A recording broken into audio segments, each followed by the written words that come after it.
Hey y'all, BJ Dettmer here. Just making the video I said I was gonna make about the new Indiana Jones movie, Dial of Destiny. I'm gonna keep this short because if I don't, it's not gonna turn out well. It's not good. Um, it's it's really bad. It's not. It's really not good. It's really not good. Before I kind of, I'm gonna spoil it. I was hoping not to spoil it, but I'm not because I don't want anyone to watch this at all. This is so bad. Uh, except for one part, except for one part. Uh, I went into this, my highest hopes were that it was gonna blow my mind, be really good, and it was just gonna fit and be a nice little, hurrah for Indiana Jones as a character because there's no more films after this. But realistically, I went in there hoping that it would just be mediocre, like at best, because it wouldn't. I knew without Spielberg, it wouldn't really have that Spielberg touch. But there's a lot more to Indiana Jones than just that Spielberg touch. Nothing. Um, Obviously, no Spielberg touch. You can't really fault a movie for that because if it's not directed by Spielberg, you can't expect the Spielberg touch. But they didn't even attempt to make it feel very pulpy like the other ones. Because for those that probably don't know, Indiana Jones is based off the old pulp serials of the 1930s and crap.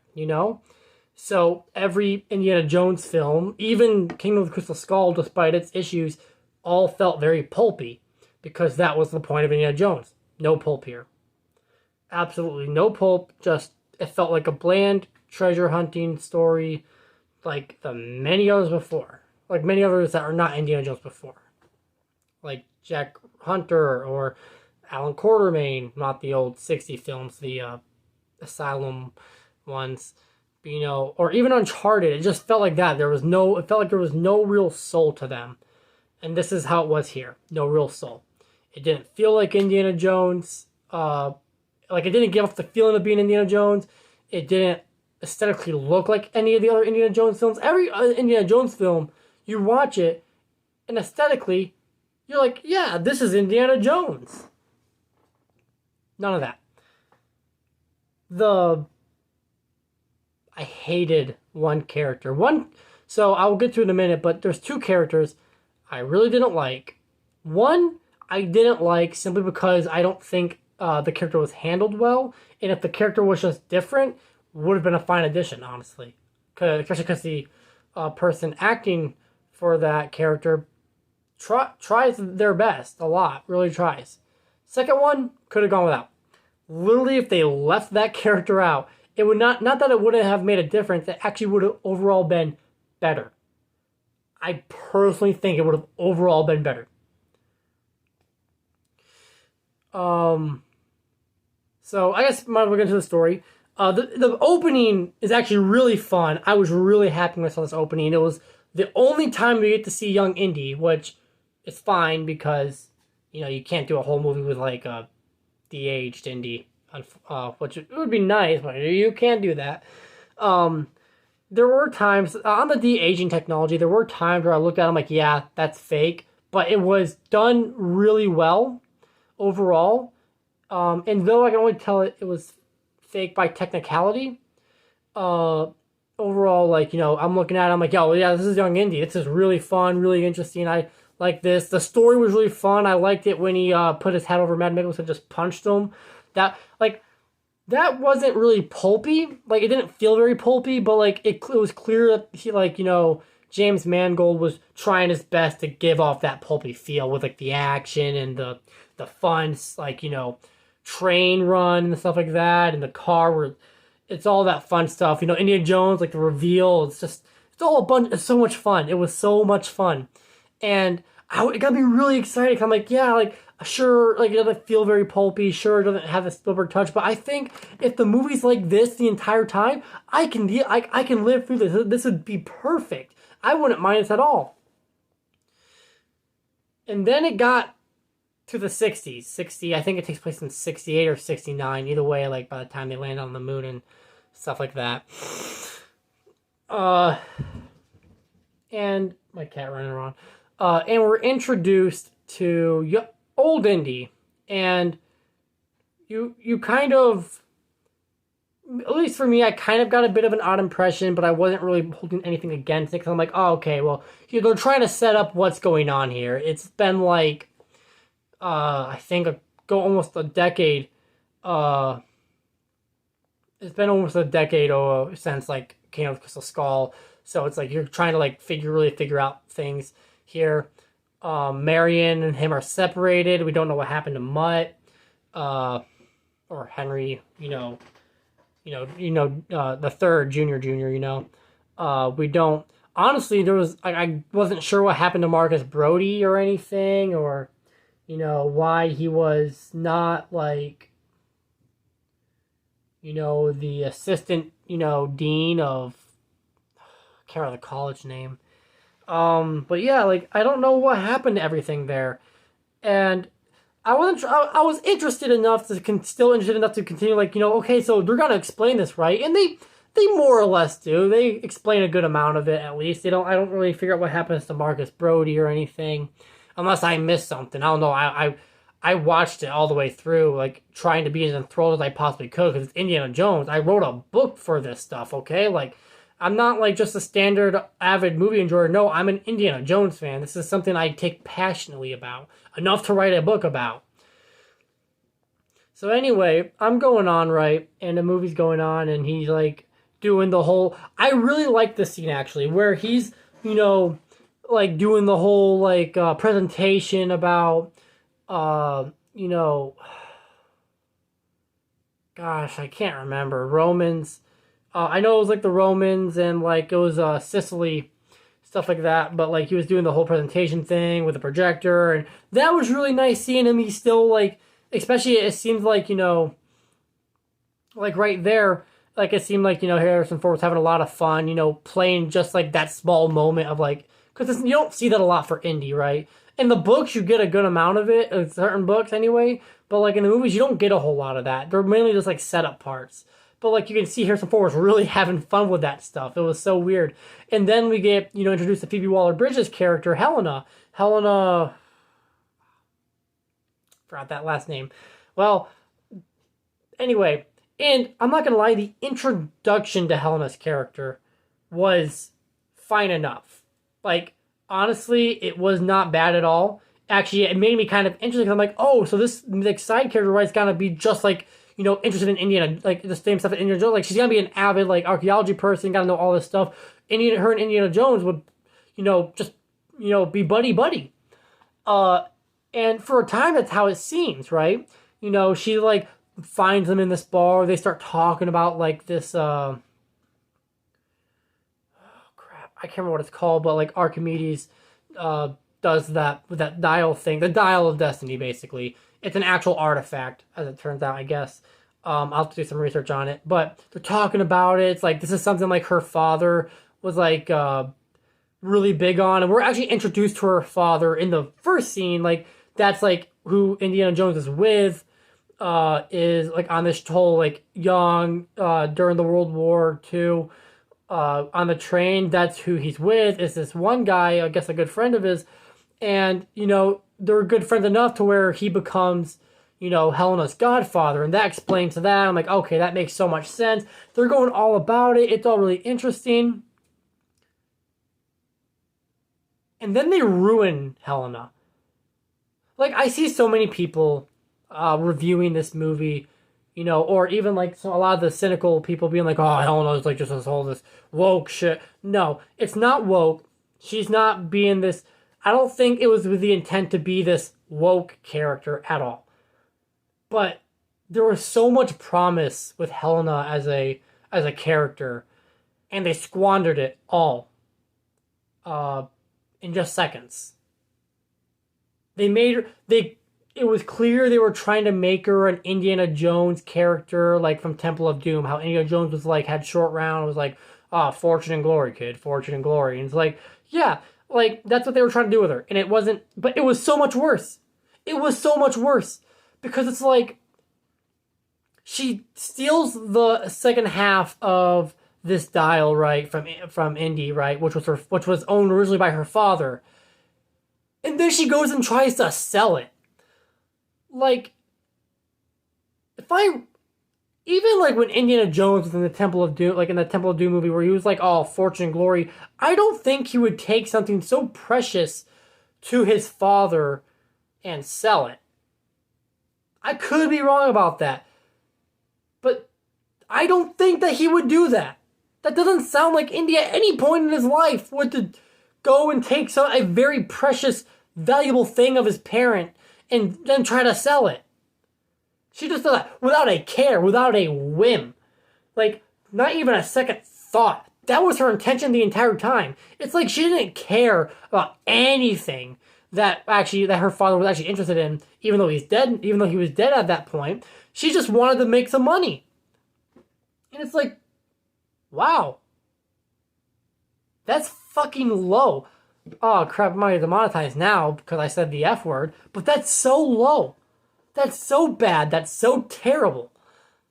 I don't like this character anymore. And I was watching this film, I'm like, now they're gonna have to really do something to make me like this character again. And they never did that.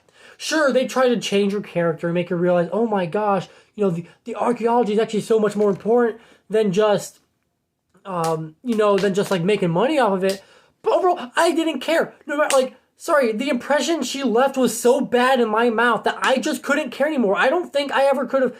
It would have taken like 7 movies for her to finally have a full, complete arc and change at this point, because the way they introduced her, I just hated her. I absolutely hated her. And it didn't have to be like that. It really didn't. I think Phoebe Waller-Bridge did such an amazing job trying to act.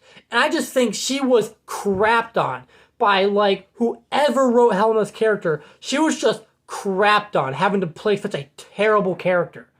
Horrible character.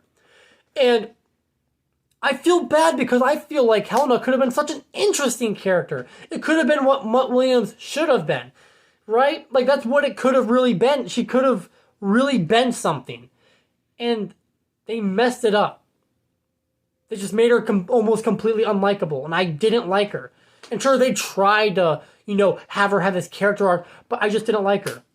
And don't get me started on Teddy, her sidekick. I hate him with a passion. You remove him and the movie would have been better. I hated Teddy. He was literally just a Short Round ripoff, and a worse one at that.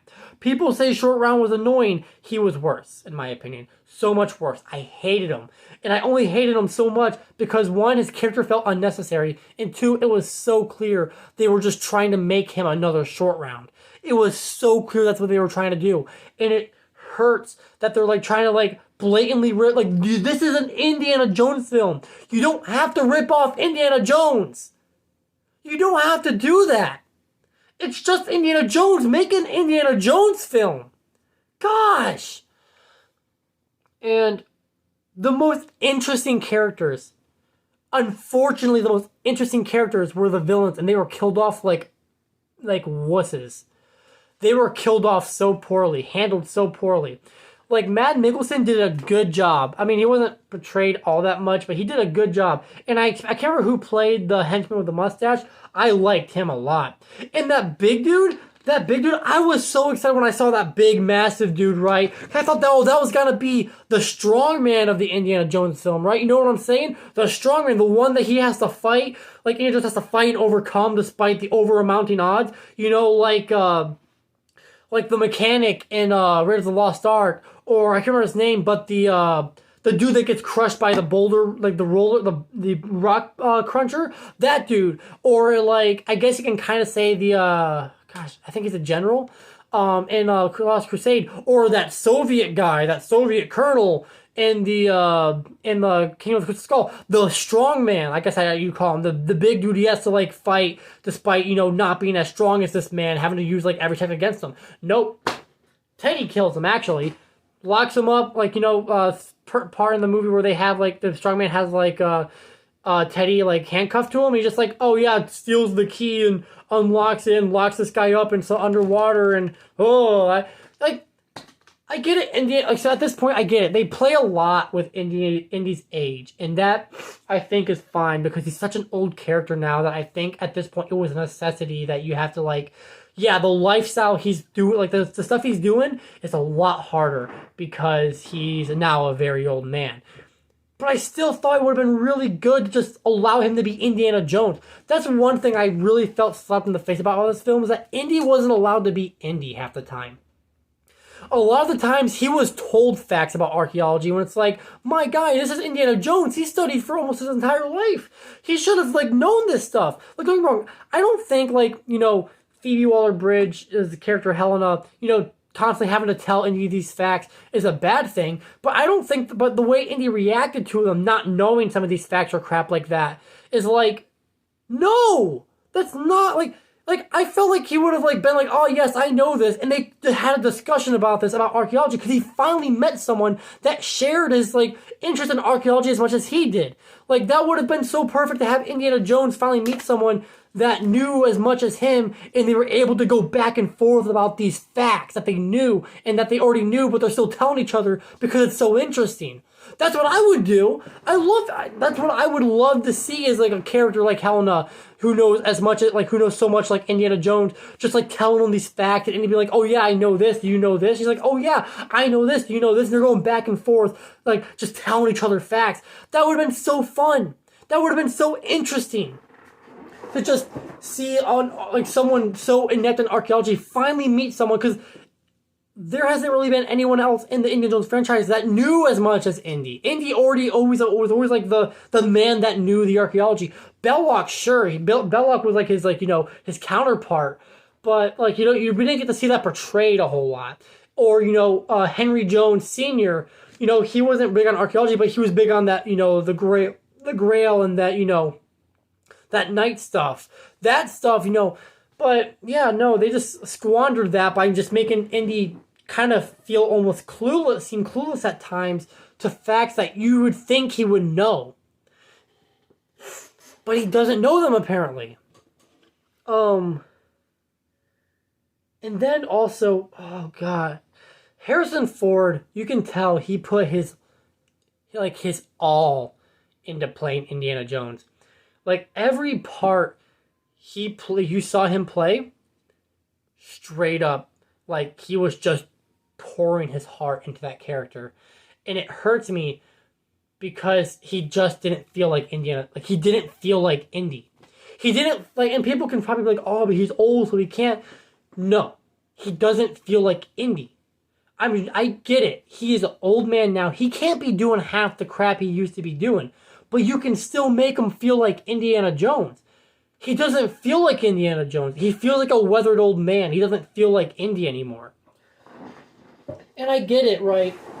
Mutt's dead. Mutt dies. He enlists and he dies. And so and of course, because of that, Marion and him separate. And I get that probably breaks him a little bit. But I just don't think it would have been too much to ask to see Indy be Indy. And I don't know. I wanted this to be one big hurrah, one big bang, Indy's being sent off on,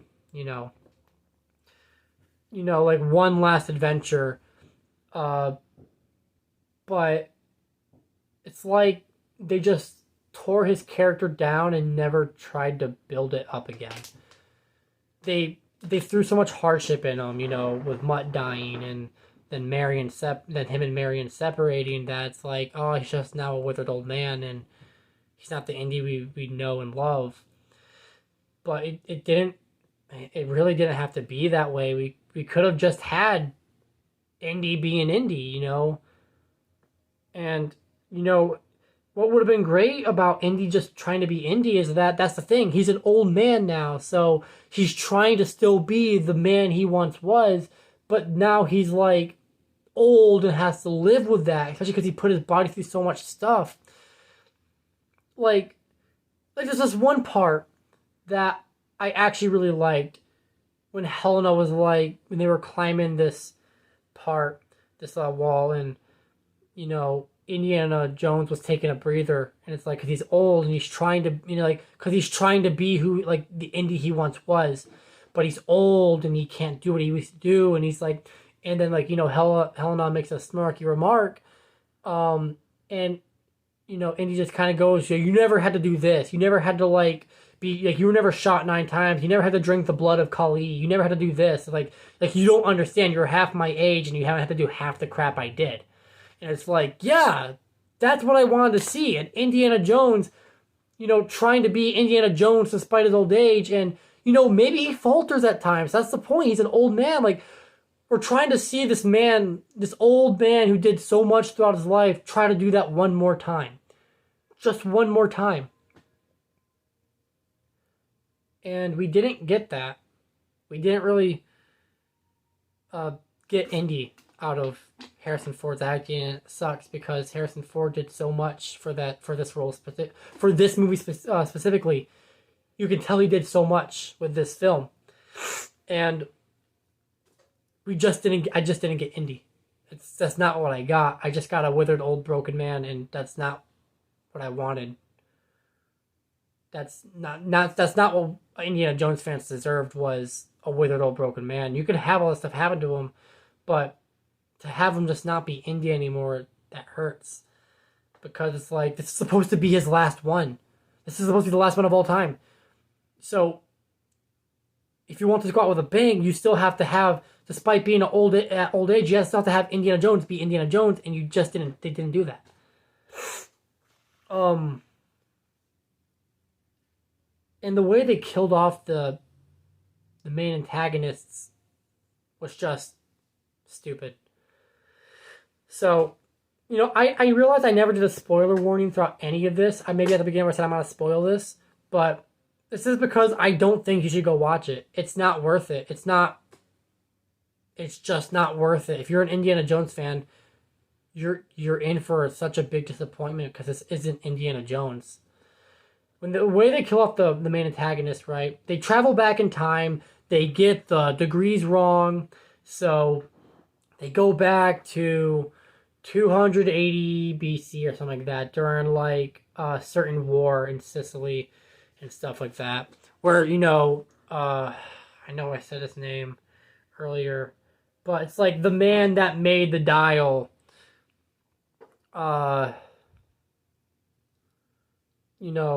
lives, and Indy, gets shot.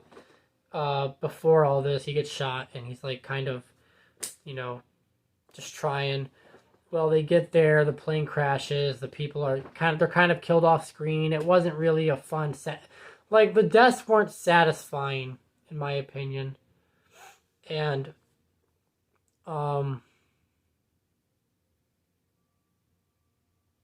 then, Indy, right, was like, oh no, I don't, like, just leave me. There's nothing like left for me back right back in like, modern day. There's nothing left. Just leave me here. I want to be with where I can like learn this stuff firsthand. And it's like Helen's like, no, you can't. You got to go back. And it's like, that was the one moment where I felt like walking out a couple times of the theater, but that was the one moment where I almost broke and left because I'm like, it just didn't feel like Indy.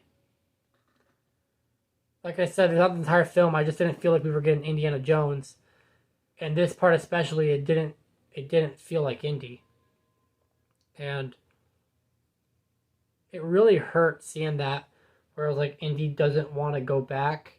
I think the time travel thing was stupid anyway.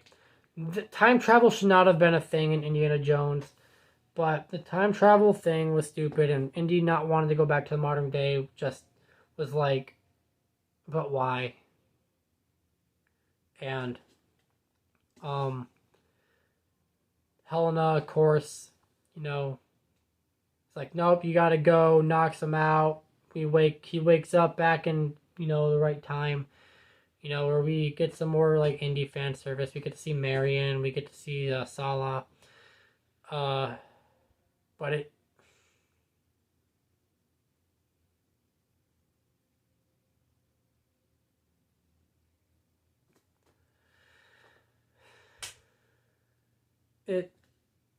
sucked. Um, what hurt worse was something I noticed that when I went to my theater to watch it, uh, gradually people started leaving and leaving.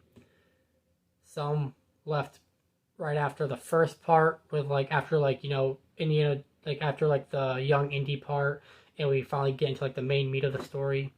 Some left after they went, after the bidding scene. Some left after uh, Indiana Jones went off about the blood of Kali and like how like you're half my age, you haven't come through half the stuff. I was the only person in my theater that stuck till the last scene to see him and Marion recreating that one part from Raiders of the Lost Ark with the elbow, the shoulder, then they're kissing. That's I was the only one that stayed till that. And then I was the only one that stayed till the credits rolled.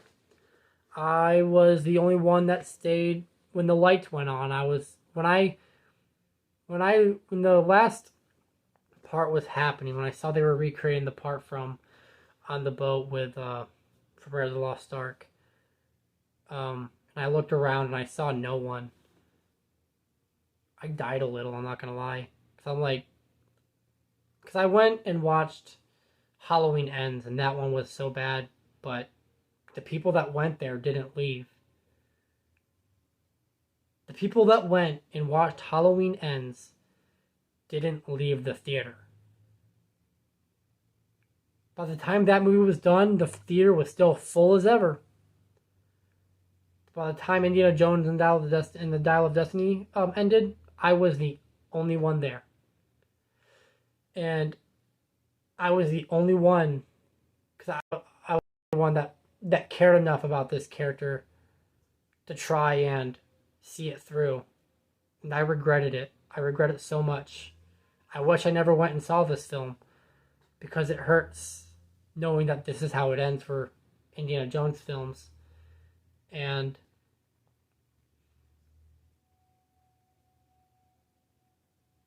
I don't know. I even at the end when the screen's like zooming in on the black and it zooms in on Indy's hat, you just see Indy's hand just grab it from the little hanger. No, I'm sorry. It and what made things worse is that it didn't feel like a pulp film. It didn't have that pulpy feel that would have undoubtedly helped it. Even if you couldn't get that Spielberg touch, that James Mangold should have done everything he can to make it feel pulpy, to make it feel like Indiana Jones. Because Indiana Jones is pulp. That's what Indiana Jones is. And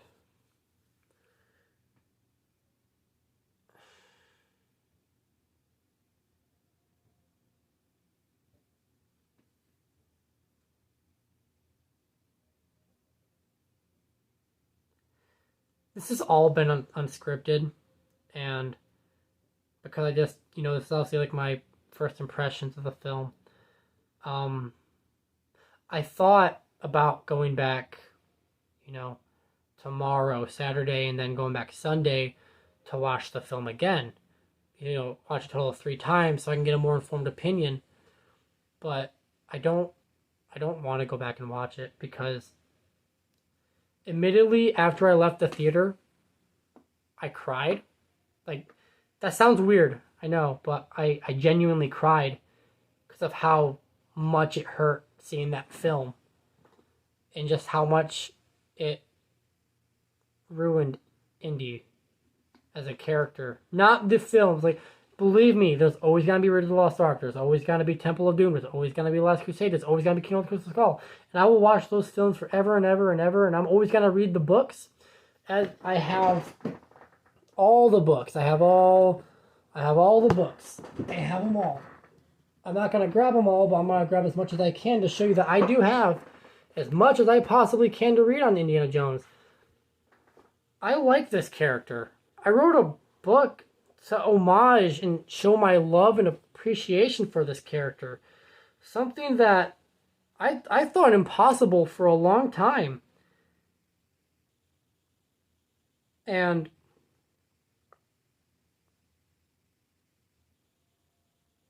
And it really hurts, actually. I really wanted to make this video being like, oh, it's not the best, but it's definitely not the worst. But no, it's the worst. It's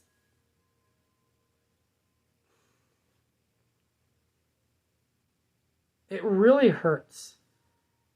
Is how it just that's how it is that it really hurts because I didn't want this film to be bad. I wasn't one of those YouTubers that was just trying to say, Disney's woke, it's gonna be bad because Disney's woke. I wanted this film to be good so bad, so badly, because all I ever wanted was just more Indiana Jones that I could watch. I like reading the books. I love the Peril at Delphi is partially what inspired me to write Bangkok James and The Secret of the Andes. And the Dance of the Giants is also really fun, and I like the Seven Veils and the Genesis Deluge and the Unicorn's Legacy and the Interior World and the Philosopher's Stone and the Dinosaur Egg. I like them all. And I just wanted more. I like reading them, but I just wanted more to watch. I wanted so much more to watch. I wanted like an Indiana Jones. I wanted that, not just the Raiders of the Lost Ark and the Temple of Doom and the Last Crusade and the King's Wall, but I also wanted, I wanted Indiana Jones and the Dial of Destiny to be good. I wanted so much Indiana Jones, because I just enjoy seeing Harrison Ford on the big screen playing a character that he likes playing, and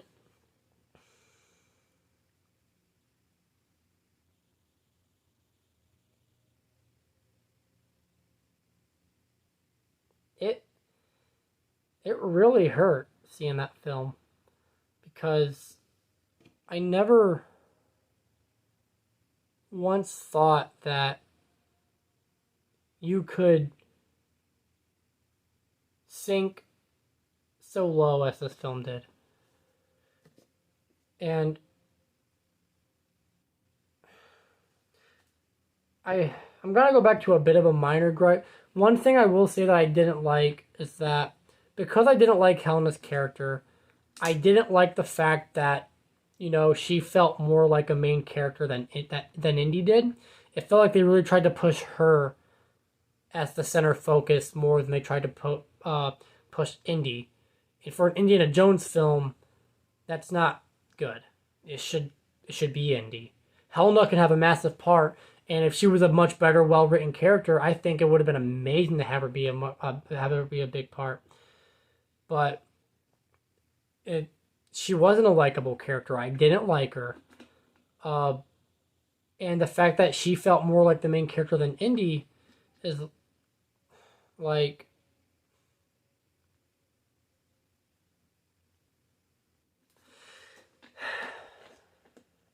so yeah, that's my thoughts. Um, don't watch this movie if you're a big Indiana Jones fan. It's not worth it. It it's not Indiana Jones. Stick with the original four. And I say original four. Stick with the original three and Kingdom of the Crystal Skull. Kingdom of the Crystal Skull is so much better than this one could ever be. Uh,